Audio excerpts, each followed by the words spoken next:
Hello everyone. तो इस video में हम लोग देखेंगे क्लास 7 साइंस की बुक का जो है चैप्टर 2 न्यूट्रिशन इन एनिमल्स का पार्ट 3। पार्ट 2 हम देख चुके हैं। तो हमने पार्ट 2 कवर कर लिया था। पार्ट 2 हमने यहाँ से देखा था जिसमें हमने फूड पाइप, ईसोफेगस, तो स्टमक, स्मॉल इंटेस्टाइन के बारे में देख लिया था। और असिमिलेशन, अब्जॉर्प्शन, विली का काम क्या होता है, सरफेस से इंक्रीज़ कर देता है। ठीक है, ये सब हमने पढ़ा था। तो ये वाला बॉक्स हमारा रह गया था, तो अभी हम ये वाला बॉक्स देखने वाले हैं जो स्टमक की वर्किंग है, मतलब स्टमक कैसे काम कर रहा है, वो किसने डिस्कवर किया था। एक स्ट्रेंज एक्सीडेंट की, मतलब एक ना स्ट्रेंज, बहुत अनजाना सा, स्ट्रेंज क्या होता है, अनजान, एक्सीडेंट होता है।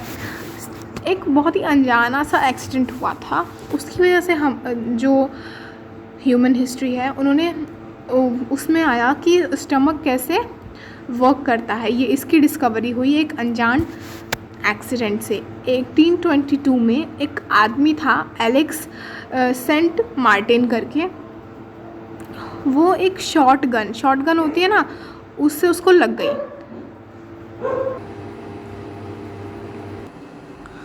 तो जो बुलेट है ना, वो उसने उसकी चेस्ट वॉल जो होती है ना, उसको बहुत ज़्यादा सीरियसली डैमेज कर दिया और उसके स्टमक में होल हो गया। मतलब एक आदमी था, कैसे डिस्कवर हुआ था कि स्टमक कैसे काम करता है, एक स्ट्रेंज एक्सीडेंट से हुआ था। अब वो स्ट्रेंज एक्सीडेंट क्या था, 1822 में एलेक्स सेंट मार्टिन जो आदमी था, उसको एक शॉर्ट गन से लग गई थी। जो शॉर्ट गन की बुलेट थी, यानी गोली थी, उसकी चेस्ट वॉल को उसने डैमेज कर दिया और स्टमक में होल हो गया उसके। और उसको कहाँ ले जाया गया, अमेरिकन आर्मी डॉक्टर थे विलियम ब्यूमट के पास ले जाया गया। The doctor save the patient, लेकिन जो डॉक्टर थे उन्होंने उस पेशेंट को बचा लिया, यानी कि इसको सेंट मार्टिन को बचा लिया। लेकिन वो जो होल था ना, वो प्रॉपरली बंद नहीं कर पाए वो। ठीक है, एंड लेफ्ट इट बैंडेज्ड, मतलब बैंडेज लगा के छोड़ दी और वो अच्छे से बंद नहीं हुआ जो होल था उसका, जिस स्टमक में हो गया था। Beaumont took is at great opportunity to see the, और वो ये चाहते थे, उन्होंने बंद जानबूझ के नहीं किया, क्योंकि वो ये चाहते थे कि ये बहुत अच्छी अपॉर्चुनिटी है ताकि हम ये देख सकें कि स्टमक के अंदर क्या चल रहा है इस होल के through. He made some wonderful observation, उन्होंने कुछ वंडरफुल ऑब्जर्वेशंस देखी। Beaumont found that the stomach was churning food, वो क्या देखा कि स्टमक जो है वो फूड को चर्न कर रहा है, अच्छे से पीस रहा है। Its wall secreted a fluid with could died, और उसके वॉल्स जो है स्टमक की, वो एक फ्लूइड क्या कर रही हैं, बना रही हैं जो फूड को डाइजेस्ट कर रही है। उसने ये भी देखा कि at the end of stomach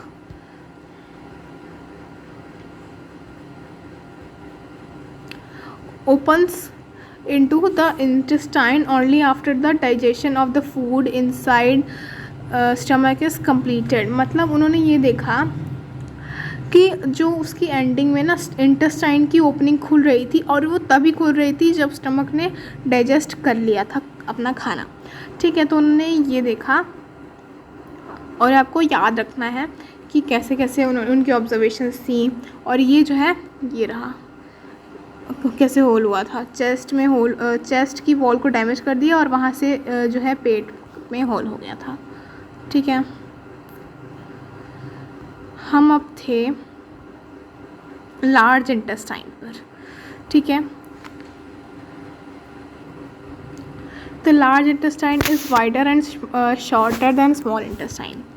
अब स्मॉल इंटेस्टाइन लार्ज इंटेस्टाइन से बड़ी होती है। ठीक है, अब आप लोग सोच रहे होगे कैसे, तो मैं अभी दिखाती हूँ कि कैसे।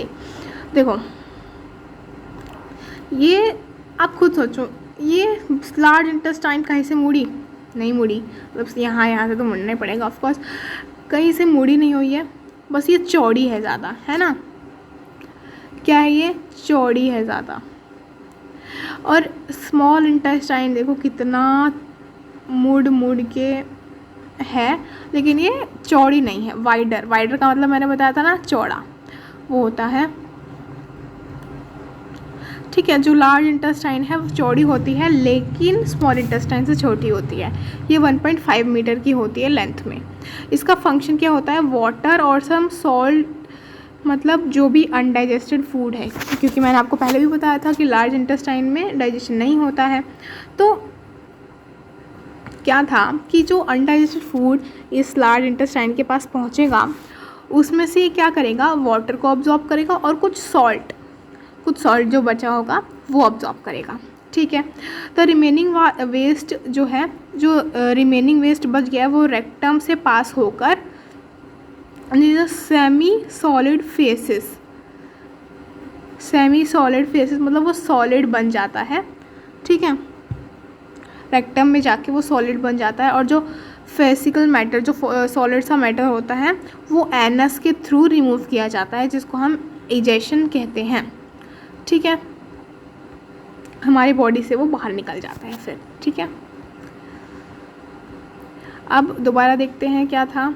लार्ज इंटेस्टाइन जो है स्मॉल इंटेस्टाइन से छोटी होती है, 1.5 मीटर की होती है। वो अनडाइजेस्टेड फूड में से कुछ वाटर या कुछ सॉल्ट जो है अब्जॉर्ब करती है, और जो अनडाइजेस्टेड फूड है वो रेक्टम में पास होता है और वहाँ पे वो सॉलिड बन के रहता है। फिर जब उसका रिमूव करने का टाइम आता है तो वो क्या करता है? एनस में जाता है और वहाँ से टाइम टू टाइम वो रिमूव होता रहता है। और इस प्रोसेस को क्या करते हैं? इजेशन क्या होता है?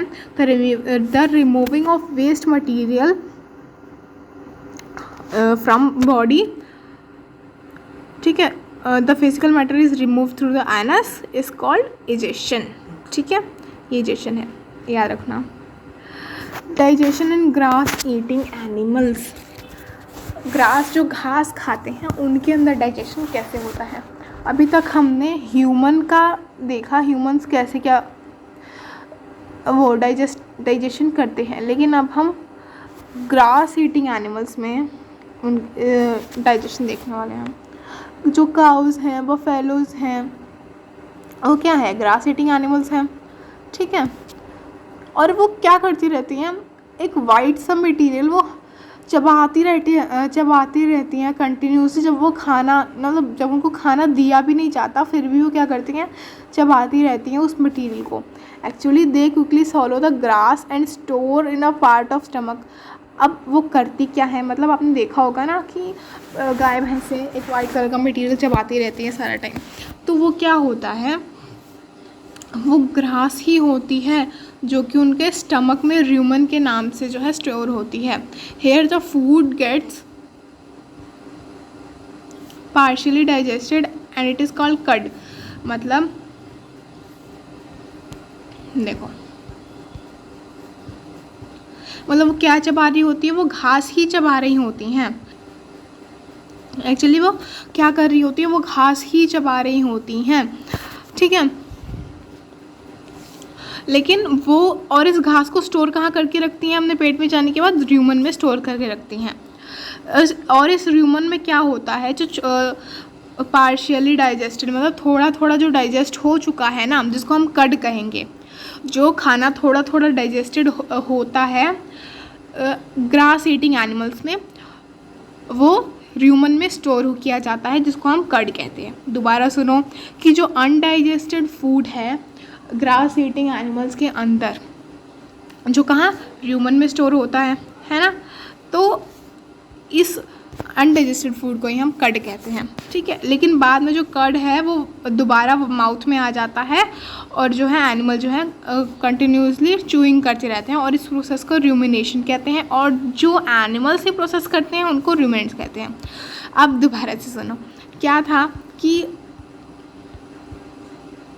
जो एनिमल्स हैं ग्रास ईटिंग, वो ग्रास चबाते रहते हैं कंटिन्यूसली, ठीक है। और वो अनडाइजेस्टेड होता है थोड़ा बहुत, डाइजेस्टेड होता है थोड़ा बहुत, बाकी वो अनडाइजेस्टेड होता है। और उस अनडाइजेस्टेड पार्ट को ही हम कड कहते हैं। और ये स्टोर कहाँ होता है, रूमेन में स्टोर होता है। और क्या होता है ये कड जो है वापस से मुंह में आ जाता है उनके एनिमल्स की, और वो फिर दोबारा च्यू करते रहते हैं, और इस प्रोसेस को रूमिनेशन कहते हैं। और जो एनिमल्स रूमिनेशन कर रहे हैं उनको हम रूमिनेंट्स कहते हैं। आई होप समझ में आ गया हो। जो ग्रास है ना उसके अंदर सेलुलोज बहुत होता है। सेलुलोज एक टाइप का कार्बोहाइड्रेट होता है जो कैटल और डियर, काव वगैरह यही डाइजेस्ट कर पाते हैं। सेलुलोज ह्यूमंस जो है नहीं डाइजेस्ट कर पाते, ठीक है, इसलिए हम घास नहीं खाते। बैक्टीरिया प्रेजेंट इन रूमन जो बताता ना कि ग्रास ईटिंग एनिमल्स में होता है रूमन। जो रूमन क्या करता है, अब रूमन के अंदर बैक्टीरिया प्रेजेंट होते हैं जो सेलुलोज को डाइजेस्ट करने में हेल्प करते हैं, ठीक है। बहुत सारे एनिमल्स जैसे कि बहुत सारे एनिमल्स और ह्यूमंस जो हैं ये सेलुलोज डाइजेस्ट नहीं कर सकते। जो ग्रास ईटिंग एनिमल्स नहीं होते वो नहीं डाइजेस्ट कर पाते, उनके अंदर जो है इतनी कैपेबिलिटी नहीं होती है। हॉर्स, रैबिट एक्सेट्रा उनके पास भी एक स्टैक लाइक स्ट्रक्चर होता है जिसको सीसम कहते हैं, सीसम, ठीक है। उनके ईसोफेगस और स्मॉल इंटेस्टाइन के बीच में उनका एक स्टैक लाइक स्ट्रक्चर होता है, सीसम कहेंगे उसको, ठीक है। The cellulose of the food is digested by the action. अब जो सेलुलोज है फूड का वो कैसे डाइजेस्ट होगा by the action of certain bacteria which are not present in humans. Cellulose digest कैसे होता है, कुछ बैक्टीरिया के एक्शन की वजह से जो ह्यूमंस में प्रेजेंट नहीं होते हैं। So far you have learned about animals so processes the digestive system. So अब आपने डाइजेस्टिव ये देख लिया कि ग्रास ईटिंग एनिमल्स डाइजेस्ट कैसे करते हैं, but there are many small organism which do not have a mouth and a digestive system. मतलब ऐसे भी कई स्मॉल ऑर्गेनिजम्स होते हैं जिनका खुद का मुंह और डाइजेस्टिव सिस्टम नहीं होता है, तो वो डाइजेस्ट कैसे करते होंगे फूड, या खाना कैसे खाते होंगे। इन द सिक्रीशन सेक्शन, हाँ अब इस नीचे वाले सेक्शन में आप पढ़ोगी कि जिनका जो छोटे छोटे ऑर्गेनिजम्स होता है उनका ना ही मुंह होता है ना ही पेट होता है, तो वो कैसे डाइजेस्ट करते हैं या खाना खाते हैं। अब अमीबा एक ऐसा जो है ऑर्गेनिज़म है जिसके अंदर जिसका ना ही माउथ होगा ना ही कोई डाइजेस्टिव सिस्टम होगा, ठीक है। माउथ भी नहीं होगा, डाइजेस्टिव सिस्टम भी नहीं होगा, ऐसा ऑर्गेनिज़म है अमीबा, ठीक है। अब अमीबा के बारे में देखते हैं। अमीबा एक माइक्रोस्कोपिक सिंगल सेल ऑर्गेनिज्म है। सिंगल सेल ऑर्गेनिज्म मतलब इसके अंदर एक ही सेल होता है, ठीक है, और इसको हम माइक्रोस्कोप से देख सकते हैं। तो जिन ऑर्गेनिजम्स को जिनके हम माइक्रोस्कोप के नीचे देखते हैं और वो सिंगल सेल के होते हैं उनको माइक्रोस्कोपिक सिंगल सेल्ड ऑर्गेनिज्म बोलते हैं। पाउंड वाटर मतलब किसी तालाब के पानी में मिलता है, ये पाया जाता है, ठीक है। अमीबा की सेल मेम्ब्रेन होती है, एक ही सेल है बेचारी की तो एक ही सेल मेम्ब्रेन होगी।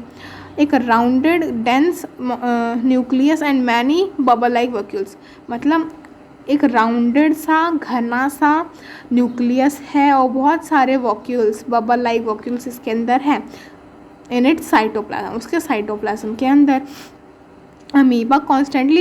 अमीबा जो क्या करता है अपनी शेप और पोजीशन को कॉन्स्टेंटली चेंज करता रहता है। It pushes out one or more finger like projection called pseudopodia. अब हमने फिंगर लाइक प्रोजेक्शंस देखे थे कि इनका क्या काम है, सरफेस एरिया को बढ़ाना। तो ये क्या करता है ना, मूव करता रहता है ताकि इसका जो फिंगर लाइक प्रोजेक्शंस है वो ज़्यादा हो सके। और इन फिंगर लाइक प्रोजेक्शंस को जो अमीबा के अंदर पाए जाते हैं उनको हम सूडोपोडिया कहते हैं या फिर फॉल्स फीट भी कहते हैं। For movement and capture food, और ये सूडोपोडिया किस लिए होता है, ताकि वो मूव कर सके अमीबा और फूड को कैप्चर कर सके, फूड को खा सके। देखो ये अमीबा है, ये इसका न्यूक्लियस है, ठीक है। ये स्किन कलर का पार्ट देख रहे हो, इसका सूडोपोडिया है, ठीक है। और ये क्या है, इसके फ्लूइड वैक्यूल्स हैं वो साइटोप्लाज्म के अंदर इसके, ठीक है।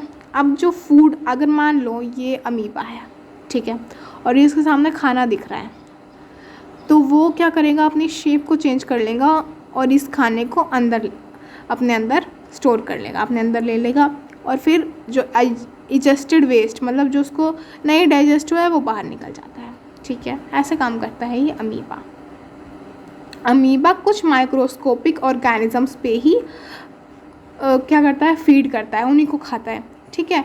जब वो फूड को सेंस करता है ना, तो ये अपने सूडोपोडिया को आगे की तरफ कर देता है और वो फूड जो है वहाँ पे फंस जाता है, ठीक है, और उसको एनगल्फ कर लेता है। एनगल्फ मतलब निगल लेता है। और जो फूड कहाँ पे फंस जाता है, फूड वैक्यूल में फंस जाता है, ठीक है। दोबारा देखते हैं कि अमीबा सिर्फ माइक्रोस्कोपिक ऑर्गेनिजम्स को क्या करेगा, फीड करेगा, खाएगा।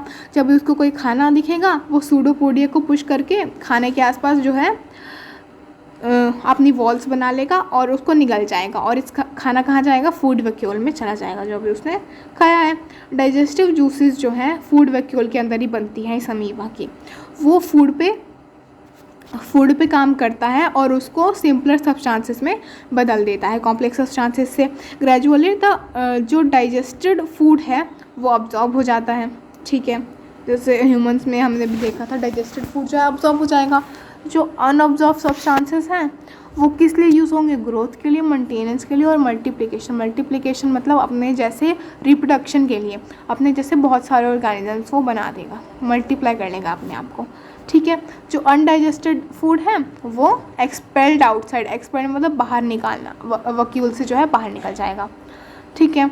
जो बेसिक प्रोसेस है ना डाइजेशन का, वो क्या देता है, एनर्जी देता है, ठीक है। चाहे कोई ऑर्गेनिज्म अमीबा है, सिंगल सेल है, ह्यूमंस है, लेकिन डाइजेशन इसीलिए किया जाता है ताकि हम सभी ऑल एनिमल्स, सभी ऑर्गेनिजम्स और एनिमल्स को एनर्जी मिल सके। हम जो आगे आने वाले चैप्टर्स हैं उसमें आप सीखोगे कि फूड का ट्रांसपोर्ट कैसे होता है, ठीक है। Transport of food absorb by the large intestine. अब जो लार्ज इंटेस्टाइन ने अब्जॉर्ब किया है, सॉरी इंटेस्टाइन, दोनों इंटेस्टाइन ने, लार्ज और स्मॉल दोनों इंटेस्टाइन में जो फूड अब्जॉर्ब हुआ है, तो वो हमने देखा था कि डिफरेंट पार्ट्स ऑफ बॉडी में भेज देगा वो, लेकिन वो भेज देगा कैसे, वो आगे आने वाले चैप्टर में हम देखेंगे। ट्रांसपोर्टेशन है आपका एक चैप्टर, तो ये अब हम इसकी समरी देखते हैं, ठीक है। चैप्टर हमारा ख़त्म हो गया, अब हम इसकी बेक्स वगैरह करेंगे। एनिमल्स के न्यूट्रिशन में, एनिमल न्यूट्रिशन के अंदर क्या क्या आता है, nutrition requirement, food, mood of intake of food and utilization in the body, मतलब खाना मिलना भी चाहिए, उसका खाने का इंटेक भी करना है और उसको यूज़ कहाँ करना है, ये सारी चीज़ें आती हैं ह्यूमन एनिमल न्यूट्रिशन में, ठीक है। तो अब द ह्यूमन डाइजेस्टिव सिस्टम के अंदर एक एलिमेंटरी कैनाल होती है और कुछ सिक्रीटरी ग्लैंड्स होते हैं, जैसे buccal cavity, oesophagus, stomach, small intestine, large intestine, rectum और एनस। जो मेन डाइजेस्टिव ग्लैंड्स हैं, जो डाइजेस्टिव जूसेस जो हैं बनाते हैं, salivary glands, liver, pancreas, stomach की वॉल्स और जो है स्मॉल इंटेस्टाइन की वॉल्स, यही सिर्फ डाइजेस्टिव जूसेस बनाते हैं, ये आपको याद रखना है। जो खाना खाने का तरीका, कोई भी ऑर्गेनिज्म कैसे खाना खा रहा है वो अलग अलग ऑर्गेनिज्म में डिफरेंट होता है। जैसे सांप कैसे खा रहा है, हम कैसे खा रहे हैं, बटरफ्लाइज कैसे खा रही हैं, सारा अलग अलग चीज़ों से अपने अलग अलग कैपेबिलिटी से वो लेते हैं। अब जो न्यूट्रिशन है इसके अंदर कौन कौन सब चांसेस आते हैं, इंजेशन हमने पढ़ा था कि जो हमारे मुंह में बगल कैविटी में खाना आया है, डाइजेशन, अब्जॉर्प्शन, एसिमुलेशन और इंजेशन। तो इंजेशन क्या था कि जो हम खाना अपने मुंह में ले रहे हैं, मतलब अभी बॉडी में नहीं गया, सिर्फ मुंह में गया है। डाइजेशन पूरा उसका खाने का डाइजेशन, फिर अब्जॉर्प्शन जो भी न्यूट्रिएंट्स हैं। एसिमुलेशन वो था जब विली जो है अब्जॉर्ब कर लेगी फूड को और फिर बहुत सारे मतलब अलग अलग उसमें बॉडी पार्ट्स में भेज देगी। इंजेशन जो है वो रिमूवल ऑफ फूड, ठीक है।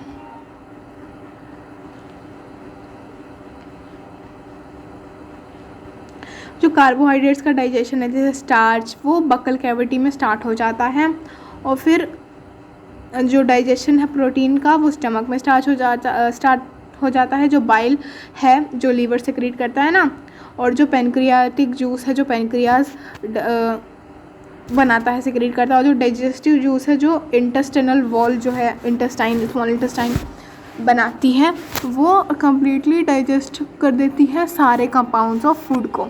स्मॉल इंटेस्टाइन के अंदर ये सारा डाइजेस्ट हो जाता है, और जो डाइजेस्टेड फूड है ये जो ब्लड वेसल्स है स्मॉल इंटेस्टाइन की वो सारा ऑब्जॉर्ब कर लेती हैं, जिसको हम असिमिलेशन कहेंगे। The absorb substances are transported to different parts of the body. जो ऑब्जॉर्ब्ड सब्सटेंसेस है ना वो डिफरेंट बॉडी पार्ट्स में भेज देंगे। वाटर जो और सब कुछ सॉल्ट जो है वो लार्ज इंटेस्टाइन में अब्जॉर्ब होता है, जो और लार्ज इंटेस्टाइन में डाइजेशन नहीं होता। द अनडाइजेस्टेड और अनअब्जॉर्ब रेजिड्यू जो है वो एनस के थ्रू बाहर निकल जाता है। जैसे ग्रेसिंग एनिमल मतलब जो ग्रास ईटिंग एनिमल्स हैं जैसे काऊ, बफेलो, डियर, उनको हम रूमिनेंट्स कहेंगे। ठीक है, वो फटाफट से खाना अपने मुंह में ले लेते हैं, स्वॉलो करते रहते हैं सारा टाइम। और कहाँ स्टोर होता है ये? रूमन में स्टोर होता है। और वो जो फूड रूमन में स्टोर हुआ उसको हम कड कहेंगे। अब जो ये कड है वापस मुंह में आ जाता है और एनिमल्स को च्यू करते रहते हैं आराम से, पीसफुली, मतलब शांति से। Amoeba ingest its food with the help of, amoeba कैसे अपना फूड लेता है? फॉल्स फीट या फिर सूडोपोडिया की हेल्प से। वो क्या करेगा? सरफेस एरिया को इंक्रीज़ करेगा, खाना आएगा, हाँ फर्स्ट आएगा। ठीक है, अपनी शेप को चेंज कर लेता है, और जो फूड जो है फूड वैक्यूल में डाइजेस्ट हो जाएगा। ठीक है, अब हम इसकी बीएक्स करेंगे। सबसे पहले जो न्यूट्रिशन के स्टेप्स हैं हमें वो लाइन वाइज लिखते हैं। पहले इजेशन था, ठीक है, फिर डाइजेशन था, और फिर अब्जॉर्प्शन था, फिर असिमिलेशन था, फिर इजेशन था। ठीक है, अब जो है लार्जेस्ट ग्लैंड क्या है हमारी बॉडी का? मैंने बताया था लिवर। ठीक है, जो स्टमक है वो हाइड्रोक्लोरिक एसिड और क्या डाइजेस्टिव जूसेस जो है वो बनाता है। जो इनर वॉल है स्मॉल इंटेस्टाइन की उसके अंदर बहुत सारे फिंगर लाइक आर्टरोस होते हैं, जिनको हम विली कहते हैं। ठीक है, अमीबा जो है वो अपना खाना कहाँ? फूड वैक्यूल में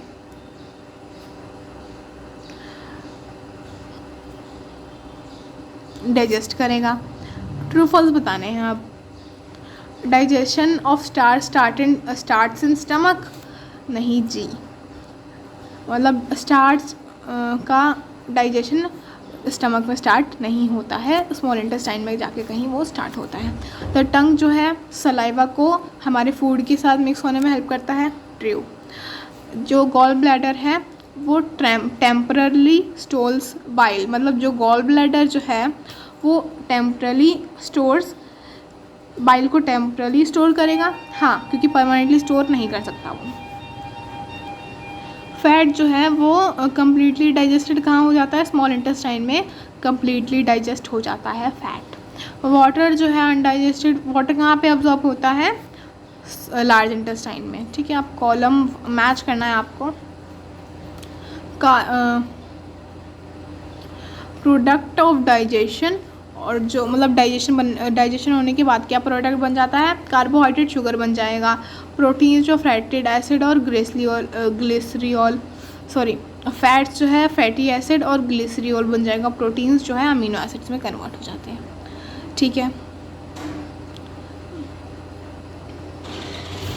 अब आपको बताना है कि कौन कौन से डाइजेशन जो कैनाल है उसके अंदर कौन कौन से इसमें इस फंक्शंस को करने में कौन कौन से ऑर्गन्स लगे हैं।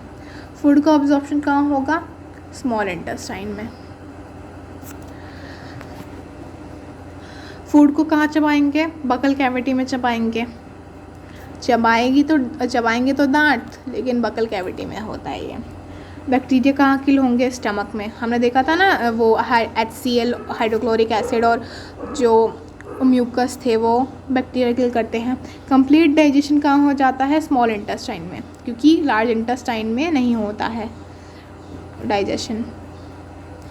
फॉर्मेशन ऑफ फेसिस, फेसिस मतलब जो भी हमारा अनडाइजेस्टेड फूड है उसकी फॉर्मेशन होती है लार्ज इंटेस्टाइन में, फिर वो रेक्टम में स्टोर होता है और एनस में टाइम टू टाइम जो है वो रिमूव होता है इंटेस्टाइन। ठीक है, इसमें आपको मैच करना है। सेलिवरी ग्लैंड जो है वो क्या बनाएंगे, सलाइवा।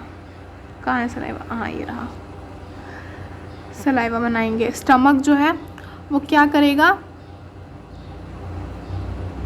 एसिड रिलीज़ करेगा, एसिड रिलीज़ करेगा, एसिड बनाता है ना। लीवर जो है बाइल जूस बनाएगा। रेक्टम क्या करेगा, storage of undigested food. Small intestine में क्या होता है, डाइजेशन कंप्लीट हो जाता है। लार्ज इंटेस्टाइन में अब्जॉर्प्शन ऑफ वाटर होता है। रिलीज इन फेसेस कहाँ होता है, एनस में। ठीक है, एनस में होता है रिलीज इन फेसेस। तो आपको ये अब ये लेबल करना है आपको, कैसे होगा। ये स्टमक है, ये पैनक्रियाज है आपका, और फिर ये गॉल ब्लैडर है,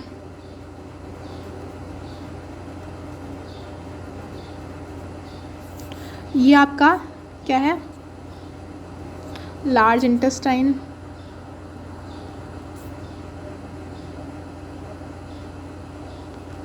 ये आपकी स्मॉल इंटेस्टाइन,